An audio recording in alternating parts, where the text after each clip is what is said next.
So tonight I am going to give you the three kind of biggest secrets or biggest tips on how to manifest your dream life. And we're really going to be focusing on that last piece, dream life. Now, manifesting and pretty much everything I'm going to talk to you about tonight works for very specific things, but it also works for the big kahuna, which is our dream life, right? So as we go through tonight, that's what we're going to be focusing on, because I'm super passionate about helping you understand how to get what you want in multiple areas of your life and not just one thing, right? I would rather have you up level everything than to just like piecemeal it one nice up leveling or manifestation a year. No, we're going to do the whole thing. So our very first key that we talked about is clarity. And I have to say, this is probably the hardest one of all. This is the thing that the majority of clients that I work with, this is the part they're having a difficult time figuring out. And I'll tell you why, because we live in a society that is obsessed with asking kids what they're going to be when they grow up. So our kids are trained like that. I got to think about what's ahead. Right. And then we're asking them what career they're going to have once they're in college. Again, they're figuring it out. They're mapping the future. And then we might go to the next level of like, do you want kids? Do you want to get married? We're very creative, aren't we? But then it stops completely after that. Like after you're 30, no one is asking you, what do you want to be when you grow up? No one is saying what's next for you. No one's saying, what's your next level dream? What's your next 10 years look like? What are you working on? It just stops. All right. So the ultimate question, I call this the $1 million question, because on the surface, it seems super basic, maybe super easy. What do I want?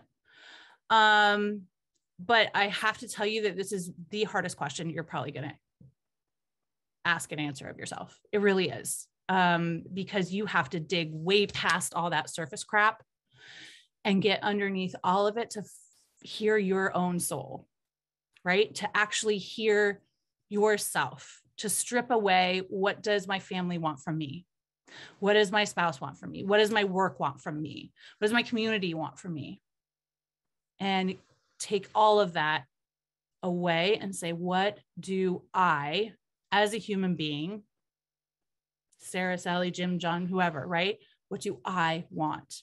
And you start to let possibility in. Because if we're blocking possibility, we're not going to go very far, right?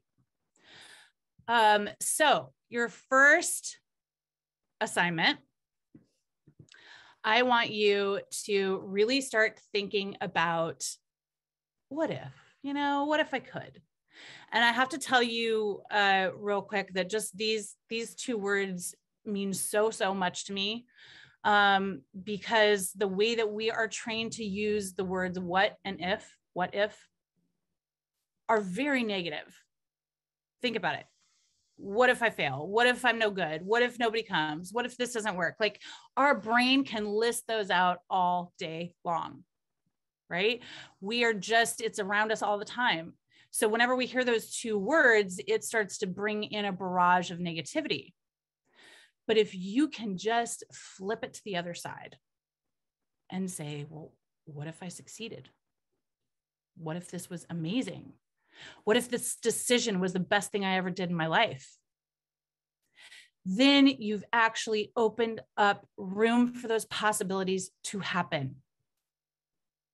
They could not happen before. Do you guys see that? If you are saying to yourself, what if I fail? The probability of you succeeding goes down to, in many cases, zero. Dreamers, we have lots of examples of that, right? So all of a sudden, if I switch it and I say, what if I am a bigger success at this than I ever imagined possible? What happens? You start to see all kinds of new questions pop up. Oh, well, then what would that look like? How would that feel? Where would I go about doing that? How would people treat me, right? So it starts to open up all these different ways that your brain can now start to figure it out. Imagine how much harder that is if you're constantly saying, what if I fail? how much harder is it to figure out your next steps? How much harder it is to move forward, right? You're just shooting yourself in the foot. You're making it so much harder than it has to be.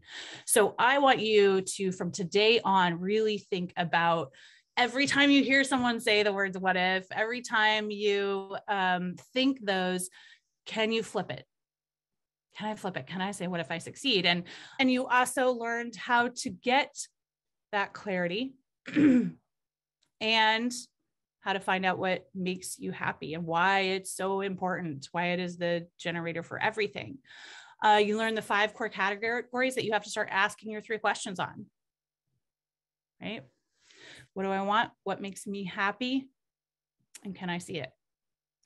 And we talked a lot, broke a lot down about visualization and how you get there, especially for my thinkers.